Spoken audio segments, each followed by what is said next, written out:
Qui dirige réellement la République démocratique du Congo? Doit-on faire confiance aux propos tenus par Martin Fayulu que c'est Paul Kagame qui dirigerait la RDC? Nous allons en parler aussi l'Union sacrée, cette initiative de la République Félix Antoine Tshisekedi. Doit-on donner confiance à ça ou bien c'est justement une blanchisserie que les gens peut-être du FCC se sont retrouvés pour venir? Et à la fin, on va parler de l'UDPS qui va fêter son anniversaire ce 13 février sur ce plateau. Je vais recevoir pour vous Gimbao, il est le secrétaire général adjoint de l'UDPS à qui il fait déjà son entrée sur ce plateau. On va le prendre. Monsieur Gimbao, bonjour. Bonjour, mon cher. Vous allez très bien. Ça va. Vous êtes secrétaire général de l'Union pour la démocratie et le progrès social. Très bien, exact. Alors, qui dirige réellement la RDC? Qui dirige la RDC? Nous avons produit un chef de l'État. C'est un motif de joie. Ce n'est pas Paul Kagame. Non, malheureusement. C'est ce que nous allons expliquer tout à l'heure. Alors, on va prendre place pour au moins entrer en profondeur. Qui dirige vraiment la République démocratique du Congo? Est-ce ce Paul Kagame ou bien Félix Antoine Tshisekedi? De l'entame de jeu, comment vous avez géré le propos tenu par l'opposant Martin Fayulu? C'est un fait divers chez nous. Nous savons que la RDC a élu un président qui s'appelle Félix Antoine Tshisekedi, qui est aujourd'hui président de l'Union africaine. C'est un motif de joie pour tous les Congolais. Mais M. Fayulu, en tant que citoyen, il est libre, surtout qu'il bénéficie. Il bénéficie de l'environnement politique démocratique créé par Félix Tshisekedi. Il ne peut que remercier les chefs de l'État pour ça. Donc pour nous, c'est son droit à la libre expression. C'est aussi la démocratie pour laquelle nous nous sommes bâtis, nous l'UDPS. C'est un motif de joie. Mais seulement nous avons déploré les dérapages de notre compatriote, l'honorable Fayulu. À titre de rappel, l'honorable Fayulu, c'est lui qui avait exigé et applaudi le président rwandais lorsque le président rwandais à l'époque avait exigé la suspension des résultats électoraux chez nous. Qui avait applaudi? C'est M. Fayulu. Là, M. Fayulu est en train de nous dire que si c'était lui, il allait faire pire que nous. Comme ce n'était pas lui, nous n'avons jamais compté sur le président Kagame pour faire quelque chose chez nous. Mais nous comptons peut-être sur lui en tant que voisin. Il est le voisin de la RDC. On ne choisit pas ses voisins, ça c'est la règle. Nous sommes nés au Congo, ils sont nés au Rwanda, on est obligé de collaborer. Ça c'est en termes de responsabilité. Mais dès là, conclure que c'est le président Kagame qui dirige le Congo, c'est très grave. Alors que c'était lui qui comptait sur le sauveur Kagame à l'époque. Ce n'est pas nous. Alors qu'est-ce qui fait cette confusion? Martin Fayulu, dans l'époque, il a eu, comme vous venez de dire, avec l'attente que Kagame avait fait qu'on puisse d'abord stopper avec les échéances, hein, c'est-à-dire la publication de Félix Tshisekedi par la Cour constitutionnelle. Et aujourd'hui, Martin Fayulu sort publiquement, il dit, là, il n'accuse pas Joseph Kabila, parce qu'en 2020-2019, il disait au moins que c'est Kabila qui dirige le pays. Aujourd'hui, Martin Fayulu sort encore de son silence. Il dit que c'est Kagame qui dirige. Pourquoi cette confusion? En fait, Martin Fayulu aujourd'hui n'a pas de discours politique. Il avait axé son discours, si vous avez essayé d'analyser son parcours, sur la séparation ou la fin de l'alliance FCC-CACH. Et à sa grande surprise, parce qu'il faut le dire, ils sont pris des coups parce que Félix Tshisekedi, le chef de l'État de la République démocratique du Congo, a fait sur le terrain. Fayulu surpris que le président Félix lui-même a mis fin à l'alliance, lui n'y est pour rien, et M. Mena est au bout des stratégies, il ne sait plus quoi faire, il ne peut que faire ça. En fait, c'est une posture politique. Donc il va aussi dire, c'est le président Kagame qui dirige maintenant l'Union africaine.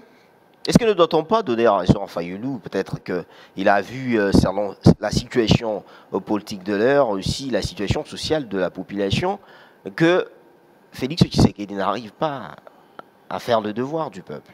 Non, la situation socio-économique que nous avons aujourd'hui, c'est une situation d'abord, nous avons hérité des 50 ans de destruction du pays. Ici, il ne faut pas parler des 60 ans. J'enlève les 5 ans du président Kassavoubou, avec les multiples crises, rébellions, sécessions. On peut enlever Mouzé, faire aussi une excuse, il a connu ce qu'il a connu. Mais le pays a connu 50 ans de destruction. Mais lui, il pense faire mieux plus que les 2 ans de Félix. S'il était sur place, il allait faire mieux plus que Tshisekedi. C'est faux parce que pour arriver au niveau où Félix Tshisekedi est arrivé, il faut mériter la confiance de la majorité du peuple congolais. Honorable Fayoulou, qui parle aujourd'hui, il avait quelle possibilité pour se faire élire? Je vous informe, ou je vous rappelle, parce que c'est connu de tout le monde, pendant qu'il avait déposé sa candidature comme candidat président, il avait déposé aussi comme candidat député. Député national. Donc, c'était pour dire, je ne crois pas à mon élection. Je dois tenter aussi à la présidence, mais je crois que je serai élu député. Je tente aussi à la présidence. Mais là, c'est quand il n'y avait pas d'abord le candidat unique qui était choisi par les opposants. Peu importe, lorsqu'on est acteur politique, on a une ambition nationale à ce niveau de responsabilité. On ne peut pas parler des ambitions provinciales et régionales. Donc c'est pour vous dire, c'est quelqu'un qui n'était pas sûr de deux. M. Fayoulou a battu campagne pour le boycott du processus électoral parce qu'il ne voulait pas de la machine électorale. 2, 3, il n'avait pas de témoins dans le bureau de vote. Alors comment il pouvait arriver là?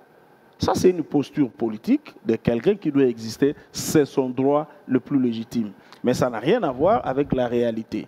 Aujourd'hui, au-delà du climat que nous avons hérité, des 50 ans de destruction, des 18 ans du kabylisme, il y a le Covid qui a paralysé toutes les économies du monde. Ça, ce n'est pas l'effet du chef de l'État, Félix Tshisekedi. Là, vous n'allez pas vous cacher derrière la Covid-19 en disant toujours, parce que ça resterait peut-être le seul objectif de faire avaler la population, le monde entier avec Covid-19. Non, ce n'est pas une excuse, d'autant plus que le président du Congo, aujourd'hui président de l'Union africaine, même à ce niveau de responsabilité, c'est parmi le point le plus urgent de son mandat, les défis à relever en tant que président de l'Union africaine, la lutte contre le Covid au niveau continental. Donc vous voyez maintenant les responsabilités du président Félix. À ce niveau aussi, ils vont chercher à trouver une solution. On parle de vaccins jusque-là. C'est parmi les défis qui nous restent à faire. Mais on ne se cache pas derrière parce que c'est une réalité mondiale. Le Covid, c'est une menace planétaire et nous le comprenons. Et de là, il faut ajouter la bonne volonté du Félix Tshisekedi de faire avancer les choses vers de l'avant. Et ajouter à cela, nous avons connu une coalition avec nos amis du FCC qui était une coalition de pouvoir et non une coalition de vision. On n'a pas partagé la même vision. Notre vision, la vision du chef de l'État, c'est le peuple d'abord. Eux, ils avaient autre chose. Donc on a connu une coalition qui a fonctionné en cohabitation. C'est comme ça qu'il y a eu ce que nous avons vu, ce que nous avons déploré, qui a mis le pays en retard. Donc vous voyez un peu l'ensemble des causes qui ont mis notre situation socio-économique en difficulté. Mais ce n'est pas une excuse. Le président de la République est en train de poser des actes en vue de résoudre ce problème. C'est-à-dire là, nous n'allons pas croire les élections en 2023 parce que Fayoulou, dans son discours, déclare déjà, oblige qu'il y ait élection en 2023. Non, je dois peut-être rappeler à l'opinion que Félix Tshisekedi n'est pas quelqu'un qui craint la compétition. Durant toute sa vie, au sein de l'IDPS, lorsqu'il s'est battu pour le leadership, il a accepté la compétition. Moi qui vous parle, j'étais son challenger au congrès de 2018 pour chercher un remplaçant au président Etienne Tshisekedi. Voyez un peu l'homme Félix Tshisekedi. Il est habitué à la compétition.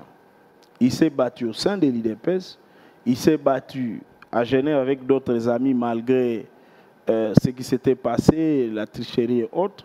et il a remporté les élections en République démocratique du Congo. Maintenant, il est élevé au niveau de l'Afrique. C'est dans ses habitudes. Nous, on n'a pas peur des élections.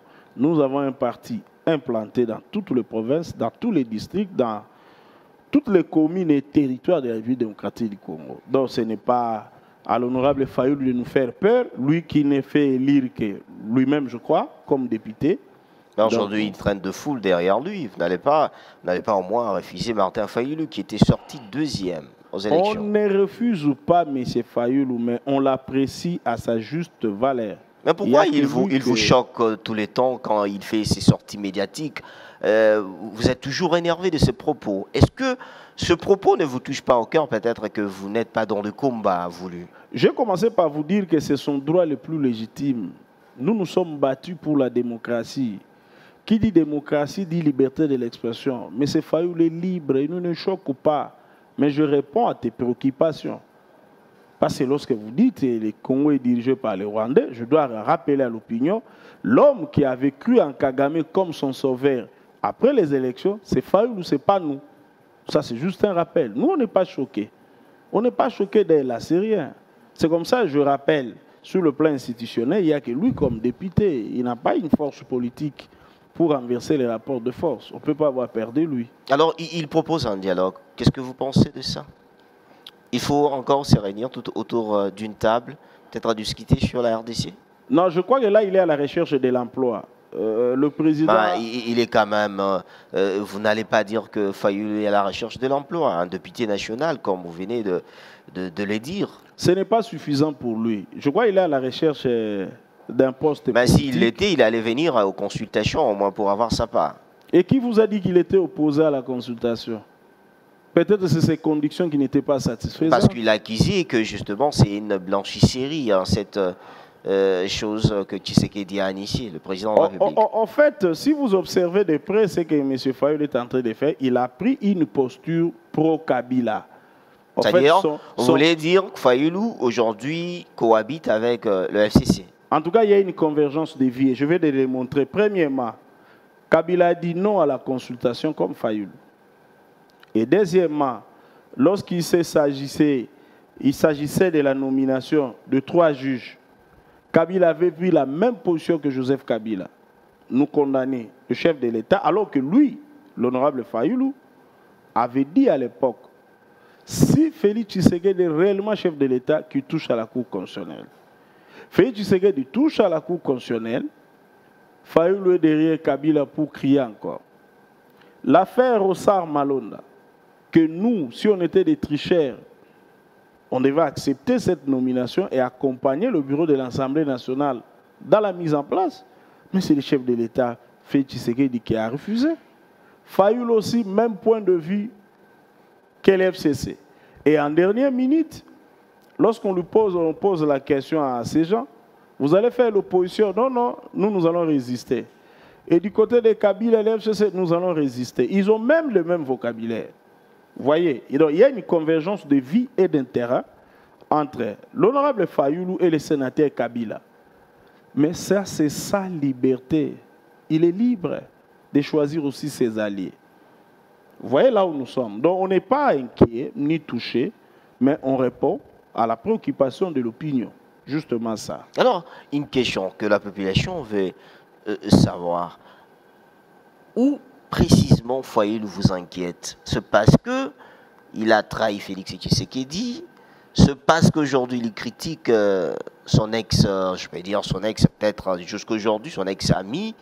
Ou bien ce sont ses propos qui sont mal placés à l'égard du chef de l'État? Non, moi je ne parle vraiment pas d'inquiétude.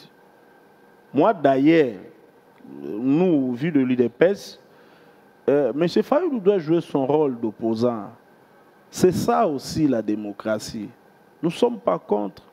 Que ce soit par ses propos, ses attitudes, je dis il est libre. C'est au nom de sa liberté. Donc il ne nous choque pas, il ne nous inquiète pas, mais peut-être on peut lui exiger de jouer les jeux correctement. On sait qu'il y a un problème de posture politique, il doit exister, parce qu'il n'a plus de discours politique. Le nom du sénateur Kabila a servi de fonds de commerce à beaucoup de gens pour exister politiquement. Maintenant, le nom est en train de disparaître grâce au déboulonnage que le chef de l'État avait promis à l'époque.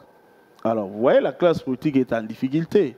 Vous voyez quelqu'un qui a tenu pendant un temps avec le nom de Kabila. Oui. Maintenant, Kabila commence à appartenir à l'histoire. Alors, il faut chercher un nouveau discours pour convaincre. Et ce n'est pas aussi facile. On sait, parce que l'opinion avait rejeté le nom de Kabila, c'était devenu un fonds de commerce pour tout le monde. Maintenant, aujourd'hui, c'est Félix Tshisekedi qui est président. Lui critiquer, c'est un droit. Il ne tuera jamais les gens pour vous permettre aussi d'avoir un autre fonds de commerce. Il n'arrêtera jamais les journalistes pour avoir critiqué Félix pour vous permettre un fonds de commerce. Maintenant, vous êtes obligé de jouer un jeu démocratique normal et ce n'est pas facile. Voilà. Alors, ce n'est pas facile. On va un peu entamer notre deuxième sujet. C'est bien l'union sacrée. L'union sacrée, une question se pose, c'est-à-dire en ce qui concerne le poste au niveau de l'union sacrée, le poste ministériel et ainsi de suite. Doit-on parler de mérite ou de récompense? Bon, nous sommes dans un terrain politique. Les postes, c'est une réalité, c'est parmi l'objet des querelles, des préoccupations, des compétitions au niveau de la classe politique. Mais les postes là seront partagés selon le poids politique d'un chacun. Je ne vois pas quelqu'un qui a moins de députés exiger plus. Par exemple, c'est un critère de partage de responsabilités. Et puis on doit tenir aussi compte de l'équilibre de province. Ça, c'est aussi une exigence constitutionnelle. Donc, je ne saurais pas parler de peut-être mérite en termes de poids politique. Parce qu'il s'agit de poids politique. C'est ça la règle. Le pas des récompenses qui ont aujourd'hui soutenu le chef de l'État pour former une nouvelle majorité. Ils ne seront pas récompensés, même s'ils ne représentent rien. Je crois qu'ils seront récompensés à leur juste valeur. Donc on peut parler du mérite et de la récompense. C'est qui c'est impossible pour l'homme politique congolais. Ce n'est pas impossible, c'est une réalité démocratique auquel nous devons nous habituer. Parce que nul n'ignore que depuis autant de décennies qu'on n'avait pas des élections dans ces pays, la formation des gouvernements, c'était une histoire de partage comme ça. Bon, vous êtes tel parti, prenez telle responsabilité sur base d'aucun calcul politique par rapport au poids. Alors maintenant, là, nous avons devant nous une réalité. Les jeux se déroulent au Parlement. Le parti le plus fort, c'est celui qui a plus de députés. Vous n'allez pas quand même demander à un parti ou à un regroupement qui a plusieurs députés de se délester des postes, je sais au profit de quoi. Donc c'est une réalité qu'on doit éclire dans notre façon d'aborder le problème. Est-ce qu'au niveau de l'UDPS, parlons un peu de votre parti politique, l'union sacrée là, aujourd'hui, on voit tous ces systèmes. Mbosso Kodia, aujourd'hui président de l'Assemblée nationale. Le Sénat, qui a déjà de fissures qui sont en train d'être tracées là-bas. L'objectif du combat de Félix Tshisekedi est d'aboutir à quoi? Non, il vous a dit d'abord, il y a plusieurs mois, qu'il allait déboulonner la dictature. Vous n'avez pas crié. En fait, l'homme Félix, dans sa façon d'avancer, c'est la révolution pacifique. Il arrive au pouvoir par les urnes, pacifiquement. Il n'a pas pris les armes, il n'a pas tué un de ses frères et sœurs, c'est-à-dire congolais, pour arriver au pouvoir. Il arrive au pouvoir dignement. Et au pouvoir, il se retrouve devant une coalition parce qu'on devait avancer avec les résultats de l'époque, les résultats issus des élections. Pas de majorité à l'Assemblée nationale, pas de majorité au Sénat et aux assemblées provinciales. Monsieur avance méthodiquement, efficacement. Et aujourd'hui, il a la majorité à l'Assemblée nationale. C'est un coup de maître. Mais on parle, vous partez par forcing, en violation, de violation en constitution. Ce que même on a suivi la Belgique dire que Félix Tshisekedi, il va accompagner le chef de l'État au moment où il y aura respect de la constitution, organisation des élections en 2023. Moi, j'ai suivi qu'ils appuient le chef de l'État. Mais ils souhaitent qu'il y ait des réformes qui bénéficient au peuple. Là, ce n'est pas pour dire qu'il n'y a pas de réforme. Et quand il parle du respect de la Constitution, ce n'est pas dire qu'il y a quelque part que ça commence à faucher? Non, ils ont plutôt insisté sur le respect de la Constitution en termes de délai de l'organisation des élections. Personne n'est contre ça. Personne n'est contre ça. Si vous voyez les résultats des consultations que le président avait initiées, qu'est-ce que la Belgique ajoute de plus qui n'a pas été dit? Les Congolais l'ont dit. Le président a pris acte parce qu'il a rappelé toutes ces réformes-là lors de son message à la nation. Il n'y a rien de nouveau. Nous ne sommes pas contre. Voilà la particularité. Nous ne sommes pas contre. Est-ce qu'aujourd'hui, l'UDPS, avec tout ce qui est en train de se passer, une question très importante parce que la population, nos téléspectateurs m'ont demandé de vous poser, où est parti Patricia Ncéa, votre candidate que vous avez à présenter quand Jean-Marc Kabound a été déchu au moment où vous étiez en coalition avec la FCC? L'honorable Patricia Ncéa existe et je profite de l'occasion pour de accorder des salutations. Elle est là, elle est toujours membre du parti et députée à l'Assemblée nationale. Pourquoi pas être à la place parce que c'était déjà votre candidate que vous avez choisie lorsque Kabound a été déchu? Bon, ça c'est un dossier interne au parti. On ne saura pas en parler sur la place publique. Le moment viendra, on vous dira quoi. Ce n'est pas dire qu'au niveau de l'UDPS, c'est l'intérêt qui prime, l'intérêt personnel. Non, ce n'est même pas ça. Ce sont des réalités internes. Les secrets de délibération font partie des histoires à gérer chez nous en tant que haut cadre. Parce qu'on dit il y a ceux qui mettent leur loi à l'UDPS, qui ne veulent pas que les autres parlent. Non, je ne pense pas. Même si on a dans les groupes humains, les divergences de vie n'existent pas. Ça existe, les divergences, il y en a beaucoup. Mais cela ne dit pas que c'est ça la réalité de l'UDPS. Alors, l'Union sacrée aura un gouvernement. Quel sera le profil de ce Premier ministre? Bon, le Premier ministre, tout ce qu'on connaît là de positif pour les gens qui occupent des fonctions, compétences, patriotisme, l'amour du Congo, tout ça, des valeurs morales, tout ce que nous voulons. Donc, il n'y a pas de problème. Il n'y a pas une exigence d'une qualité particulière, mais toutes ces qualités-là, nous voulons retrouver ça. Donc, un Premier ministre qui va travailler réellement pour le Congo, parce que nous sommes de l'UDPS. Notre père politique, M. Étienne Tshisekedi, d'illustre mémoire, il nous disait toujours, vous devez avoir l'amour de la patrie et l'amour des Congolais.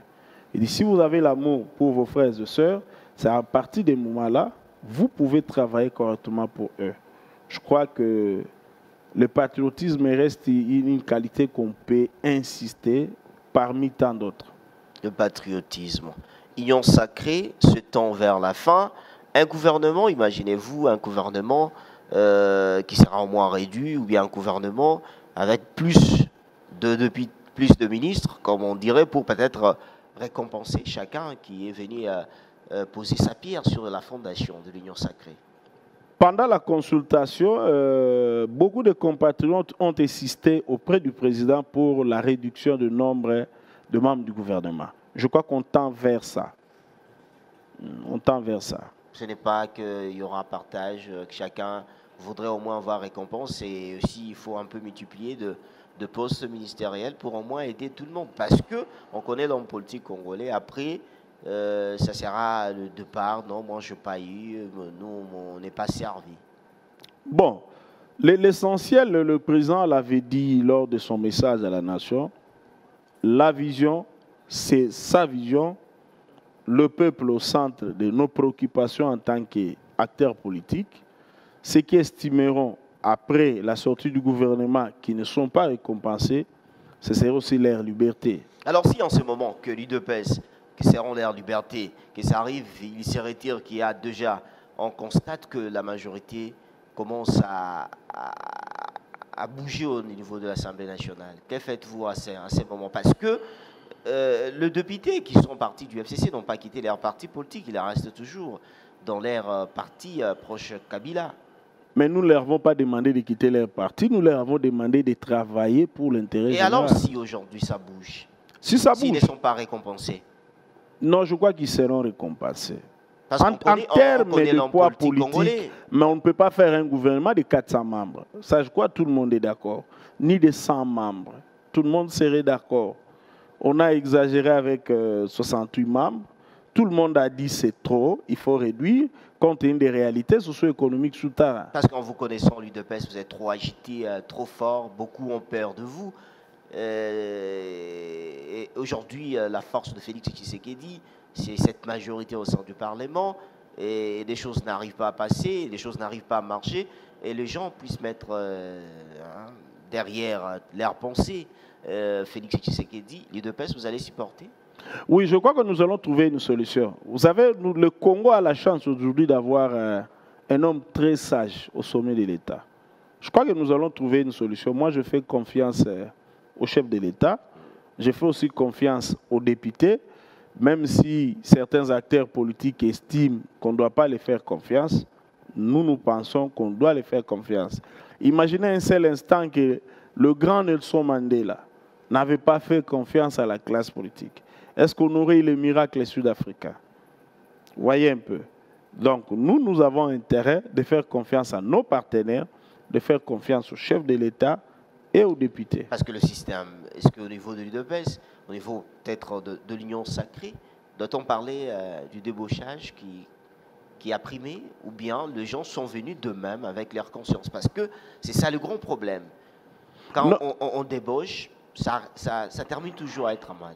Non, mais vous l'avez dit tantôt, que les membres du FCC n'ont pas quitté leur parti. Nous n'avons pas demandé aux gens de venir adhérer à l'UDPS. Chacun garde son appartenance. Mais au moins, si je dois utiliser un terme peut-être beaucoup plus spirituel, obtenir la conversion par rapport à la vision de voir les choses. On est là pour travailler pour l'intérêt général. Ce n'est pas ils ont eu peur parce qu'ils pourraient perdre leur mandat. La peur de la mort peut aussi entraîner la conversion vers le Christ. N'est-ce pas? Il n'y a pas de problème. L'essentiel, que les gens regardent dans la même direction que le chef de l'État. Alors le si cette peuple direction et tous ne marchent pas dans une même direction, qu'est-ce que vous allez Ça va juger? marcher. Vous n'allez pas marcher, brûler de pneus? Non, la manifestation à la rue, c'est un droit. Ça, il ne faut pas... Non, parce qu'on parlerait quand vous voyez les intérêts de Tshisekedi Félix touchés. Mais ça, c'est l'UDPS. Ce n'est pas tout le parti. Si l'UDPS veut défendre les intérêts du chef de l'État, qui l'a produit, où est le problème? Il n'y a pas de mal à ça. Pas l'intérêt de la population, de l'UDPS. Parce que la vision de l'UDPS, elle est clairement définie. Le peuple d'abord. Mais qui ne se retrouve pas aujourd'hui? Qui? Le peuple. Le peuple commence à se retrouver d'abord au point de vue du respect des libertés. C'est les volets socio-économiques qui créent des problèmes, comme je l'ai dit à l'introduction, à cause de plusieurs facteurs. Nous avons hérité un pays détruit depuis plus de 50 ans. Il y a la pandémie qui est une menace planétaire. Il y a la coalition de pouvoir et non de vision avec nos amis du FCC que nous avons connus, où le chef de l'État est arrivé même à tolérer l'intolérable. Vous voyez un président d'une Assemblée nationale qui menace le président de la République de la destitution parce qu'il a donné un point de vue à l'extérieur que je vais déboulonner le système. Ça, c'est jamais vu. Des animateurs des institutions qui ont boudé le chef de l'État pour participer à une activité. Ça, c'est du jamais vu. Et aucun de ces acteurs politiques-là n'a été tué ni arrêté. Vous voyez la particularité du régime de Félix Tshisekedi. Aujourd'hui, vous avez lutté de faire partir Mabou, de Tambwe Mwamba. C'est que vous choquez au moins au niveau du FCC pour ne plus être libre dans cette durance de Félix Tshisekedi avec le FCC en généralité. Félix Tshisekedi reste seul aujourd'hui avec ce partenaire, ce nouveau partenaire qui, deux fois, les autres l'ont trahi à Genève. Aujourd'hui, sont devenus de partenaires de Félix Tshisekedi. Est-ce que doit-on parler d'une confiance exacte, sincère, dans cette union sacrée? Bon, moi, ce que je retiens, c'est que le président a fait confiance à tout le monde. Le président Félix. Et il est comme ça. Même le mauvais. Il a fait confiance à tout le monde. Il a fait entrer tout le monde dans le bateau. Tout le monde. Et j'espère aussi, au niveau de chacun des compatriotes, les uns et les autres aussi, ont pris conscience qu'on devait faire les choses de la même manière que le président de la République pour l'intérêt général. Parce que vous savez, chez nous, par exemple, à l'IDPS, la vision dans la gestion de l'État, c'est quoi? Nous, acteurs politiques, nous sommes les serviteurs de la population. Et le tout premier serviteur, c'est le président de la République. Ce qui n'a été pas le cas dans les 2 ans passés. Voilà. Félix Tshisekedi, c'est le tout premier serviteur. Et ensuite, le Premier ministre, les ministres, les collaborateurs du président de la République, tout le monde, nous sommes des serviteurs. Nous voulons que la classe politique comprenne une fois. La politique, c'est l'art de gouverner en vue d'assurer le bien-être de la population. Alors, trop de promesses, moins de réalisations. Normal, dans le contexte que nous avons ici. Mais vous n'arrivez pas à faire votre slogan « Le peuple d'abord ». Vous promettez trop, mais en réagissant ce mois. Le peuple d'abord, je dis sur le plan politique, il y a des avancées. Même sur le plan socio-économique, on a eu des bases, les fondements. Aujourd'hui, mais lorsque vous apprenez que les bus Transco sont là, ne dites pas que c'est pour le militant de l'IDPS. Tout ce projet-là, le président de la République est allé en Égypte. Il a ramené un projet de 400 millions de dollars. C'est toujours pour le peuple d'abord. On n'a pas renoncé à notre slogan, mais notre slogan est en train de se réaliser dans le domaine socio-économique avec beaucoup de lenteur, compte tenu des difficultés que j'ai eu à exposer ici. Alors, IDPS, vous allez célébrer votre anniversaire ce 13 février. Le 15. Le 15 février, mes excuses. Vous êtes parti au pouvoir. Aujourd'hui, Félix Tshisekedi, que vous avez amené à la tête du pays. D'abord, la santé du parti, l'IDPS. Parce que beaucoup parlent, l'IDPS accède au pouvoir, trop de séparation. Vous partagez l'idée? Non, il n'y a pas eu de séparation, mais il y a eu des divergences d'interprétation des textes statutaires. C'est différent de séparation. Non, on n'est pas séparés. On est d'accord sur l'essentiel. L'essentiel, c'est quoi? Nous avons produit un chef de l'État qui doit être soutenu. Tout le monde sont d'accord. Au niveau de l'UDPS, il y a 2 gens qui n'exercent pas leurs fonctions. Ceux qui ont été mis à côté, il y a eu de nouvelles nominations. Les autres contestent ces nominations. Ce n'est pas tout à fait dans le bon chemin avec votre statut. Et on accuse de violation en violation de vos statuts à niveau de l'IDPS. C'est ce que je dis. Nous avons des divergences. C'est ce qui est un peu différent. Il est vrai que beaucoup de compatriotes ne sont pas habitués à l'exercice normal d'un parti politique. Les gens sont habitués à connaître le parti politique dirigé par un président fondateur, une autorité morale qui dicte. Mais parce que ceux qui vous doutent, ce sont toujours ceux qui ont été avec vous 2 années et 2 années et qui ont occupé même de postes de secrétaire général du parti, qui arrivent que aujourd'hui Jean-Marc Kabound, Augustin Kabouya, les autres partent même très loin, ils ont pris le parti en otage. C'est ce que je dis, nous avons des divergences, je les reconnais. Mais ces divergences-là ne signifient pas la mort de l'IDPS. Est-ce que ça va aider le chef de l'État, ces divergences? C'est la démocratie aussi. C'est-à-dire que vous devez prendre ça du côté positif. À l'IDPS, le responsable que nous sommes, nous n'avons pas le droit de détruire les partis et demander aux militants de la base de ces terres de nous accompagner. Ça n'existe pas à l'IDPS. Mais il y a 2 autres quand ils se soulèvent parce qu'il y a eu violation du statut. La police entoure le parti. C'est parce qu'il y a les autres qui sont plus hauts que les autres, qui ont l'accès facile chez les chefs de l'État. La police, c'est pour le maintien de l'ordre. Mais au-delà de la présence de cette police, nous avons des divergences d'opinion par rapport à la manière de gérer les partis. Ça, c'est normal, c'est démocratique. Des divergences d'opinion, parce que vous parlez toujours de divergences. L'UDPS, vous avez commencé depuis longtemps. Aujourd'hui, vous êtes à la tête du pays, ça fait déjà 2 ans. Pourquoi pas se retrouver autour d'une table, causer et mettre fin à ces divergences? Parce que c'est vous, en ce moment, qui êtes à la tête du pays. Est-ce le 5 ans vous seront favorables pour être bien cotés? Je crois. Je crois à la bonne volonté de tous les camarades de l'IDPS. Je crois que nous allons trouver une solution. D'ailleurs, en coulisses, au moment où nous parlons, il y a des initiatives qui sont prises dans le sens de mettre tout le monde ensemble afin de parler un même langage. C'est déjà en voie. C'est le parti et en bon terme. Hormis les divergences, l'UDPS se porte bien. Est-ce que doit-on dire aujourd'hui que l'UDPS, vous avez fait le bon combat qu'a laissé Etienne Tshisekedi? Absolument, absolument. Tout simplement parce que l'expérience historique nous a démontré en Afrique, lorsqu'un leader charismatique disparaît, leader d'un parti politique, même dans les églises, même on peut prendre l'aspect culturel, dans nos orchestres, les entreprises privées, lorsqu'un leader charismatique disparaît, son association, son entreprise aussi a tendance à partir avec lui. Mais là où le papa Etienne Tshisekedi et ses collègues, compagnons fondateurs ont fait un travail admirable, l'UDPS a survécu à son fondateur. Là, il faut dire merci. Merci aux fondateurs de l'UDPS qui ont fait un travail admirable, c'est-à-dire la formation des combattants. Cette formation qui a permis aux combattants d'être responsables, des gens libres, ce qui fait qu'après la mort du fondateur, l'UDPS a survécu. Même pas tous les combattants qui sont formés.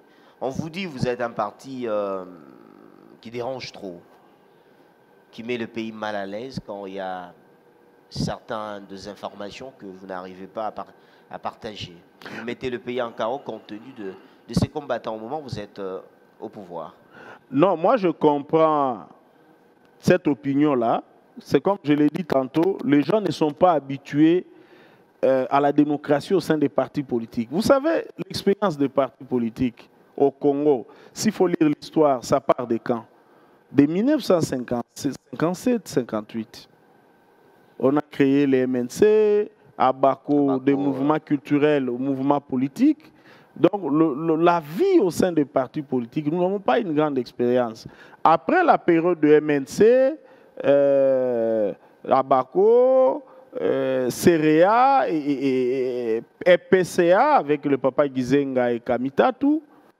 Après cette période-là, il y a eu de grands ensembles, CONACO, RADECO, vers les années 65. Et après, c'était la suspension des partis politiques, c'était les partis uniques, avec le MP parti État. Et nous l'avons connu jusqu'à la chute du régime de Mobutu.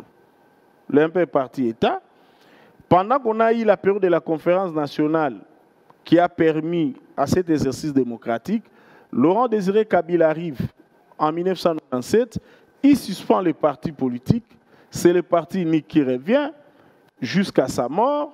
Les dialogues intercongolais de San City en 2003 a essayé de... Vous voyez un peu des parenthèses des fonctionnements et des dysfonctionnements de la vie d'un parti politique. Ce qui fait que les gens ont retenu, surtout qu'en 2003, avec les dialogues intercongolais, nous avons connu l'expérience des belligérants, des chefs rebelles, des mouvements rebelles qui se sont transformés en partis politiques.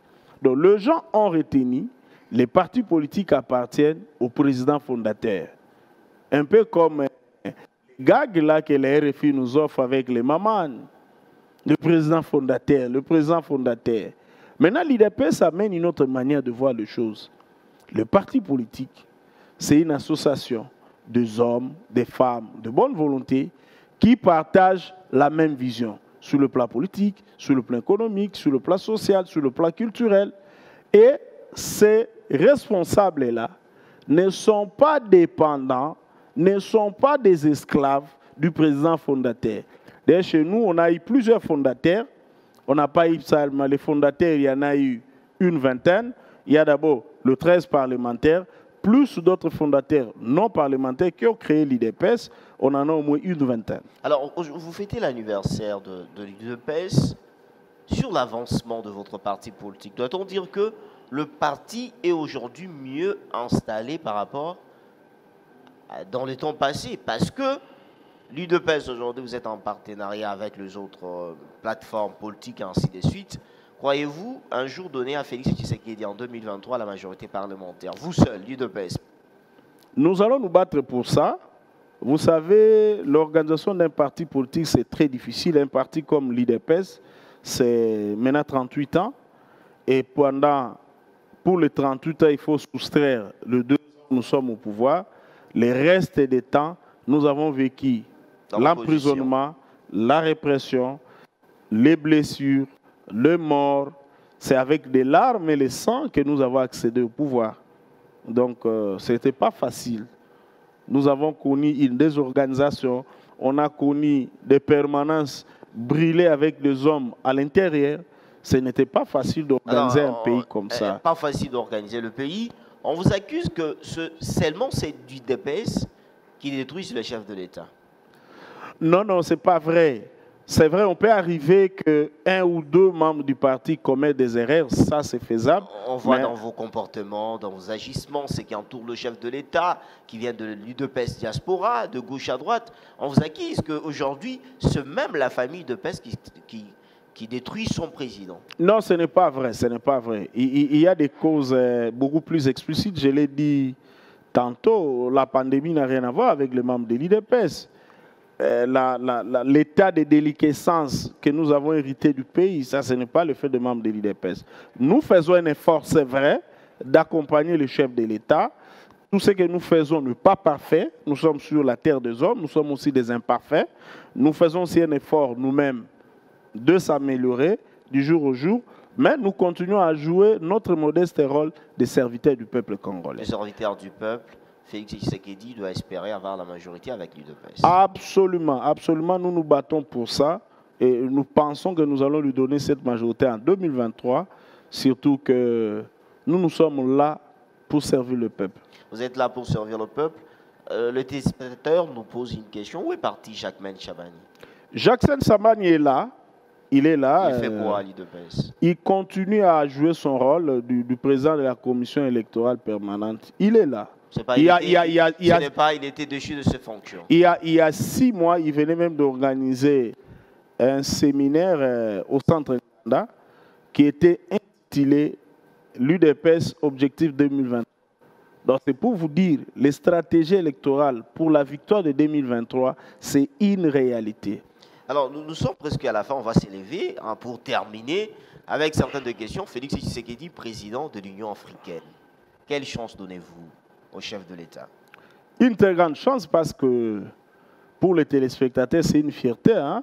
La dernière fois, nous avons eu un président de la République du Congo au toit de l'Afrique, s'il faut se le permettre. C'était en 1967, si j'ai une bonne mémoire, avec Mobutu, le maréchal. 1967. Vous voyez, de 1967 à aujourd'hui, beaucoup de jeunes n'ont jamais vu un président du Congo, président de l'Union africaine. C'est un motif de fierté. Ce n'est pas aussi une façon à l'UDPS de se mettre trop de, comme on dirait en lingala, comme Matamapeka. C'est la récompense d'une vision, d'une volonté et Nzambe mouta permettre biloko bon. Alors, vous croyez que Félix Tshisekedi va construire ce pays dans les 3 ans qui restent? Faisons-lui confiance. Si tout le monde peut prêter la main forte au chef de l'État, parce que nous pensons que le progrès, c'est une affaire de tout le monde. En tout cas, il va apporter le bonheur aux Congolais. Vous avez aussi un conseil à donner à Fayulu, Martin? Bon, s'il faut lui donner un conseil, de lui demander d'être patriote. C'est tout ce que je peux lui demander, d'être patriote. C'est-à-dire par là, vous voulez dire qu'il n'est pas patriote? Vous m'avez demandé de lui donner un conseil. Je lui dis, si j'ai un conseil à lui donner, je demande d'être patriote. Vous lui demandez d'être patriote, c'est pour cela que je vous ai posé la même question, c'est-à-dire qu'il n'est pas patriote. Hormis nos divergences, s'il peut garder l'amour du Congo et des Congolais, ce serait une bonne chose en jouant son rôle. J'insiste sur ça. Nous avons besoin d'une opposition forte. Nous l'avons besoin. L'UDPS célèbre son anniversaire. Un mot à tous ceux membres de l'UDPS, c'est qui vous êtes en conflit, qui vous n'arrivez pas à partager les mêmes idées, la même idéologie. Peut-être les autres se sont rebellés contre cette idéologie de Etienne Tshisekedi. Oui, peut-être un mot. Je vais commencer par dire bon anniversaire à tous les membres de l'UDPS. La deuxième chose, je veux peut-être pas rappeler notre nom. Nous nous appelons Union pour la démocratie et le progrès social. C'est-à-dire, le père fondateur avait estimé que dans l'unité, nous allons conquérir la démocratie, le progrès social et l'instauration de l'état de droit. Alors, merci beaucoup Guy Mbao. Je rappelle, vous êtes secrétaire général adjoint de l'UDPS. Merci à Men TV. Merci d'accepter notre invitation. Je vous laisse sortir, et je pense que nous allons nous retrouver à la prochaine. Il n'y a pas de problème, l'UDPS est disponible. Merci. Merci. C'est ainsi que nous mettons en point final à ce numéro spécial Carte sur table. On a eu à poser tellement trop de questions et vous avez eu 2 réponses. Prenez rendez-vous avec notre rediffusion sur le mardi à 22 h juste, et aussi restez branchés à la continuité de nos programmes. C'est bien Amen Télévision et Carte sur table. C'est le plaisir du débat. Merci.